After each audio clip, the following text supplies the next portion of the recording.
మనిషి స్వేచ్ఛను ఆయన ఆపడు, మనిషిని స్వేచ్ఛగా వదిలేస్తాడు. ఆ మిస్టేక్ చేస్తున్నప్పుడు అటు వైపుకు పోకుండా కొన్ని హెచ్చరికలు నాకు ఇస్తాడు.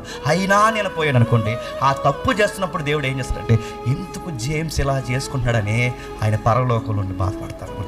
ఆయన ఆపడు.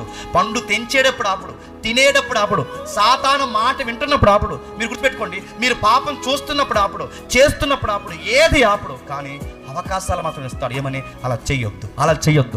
మనస్సాక్షి నుంచి గద్దిస్తుంటాడు, బోధకుల నుంచి గద్దిస్తుంటాడు, సహవాసం నుంచి గద్దిస్తుంటాడు, స్నేహితుల నుంచి గద్దిస్తుంటాడు, ఏదో ఒక ప్రసంగం ద్వారా గద్దిస్తుంటాడు. ఇన్ని గద్దెంపులు ఉంటున్న నీ బుర్ర పని చేయకపోతే, అయినా నువ్వు పాపం చేయడానికి పోతే, అప్పుడు నిన్ను బట్టి ఏం చేస్తాడు చెప్పండి? పశ్చాత్తాపడతాడు. ఎందుకు వీళ్ళకి బుర్రకి ఎక్కట్లేదు?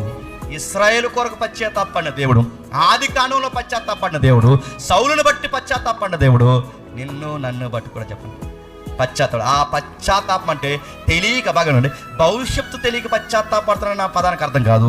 అన్నీ తెలిసిన దేవుడు ఇలా చేతులారా ఇచ్చిన స్వేచ్ఛను ఎందుకు పాడు చేసుకుంటున్నారని బాధపడే పదమే సంతాపము, పశ్చాత్తాపం. ఇప్పుడు చెప్పండి, మనం బాగుంటే నవ్వేది ఆయనే, మనం పాడైతే చెప్పండి ఏడ్చేది ఆయన.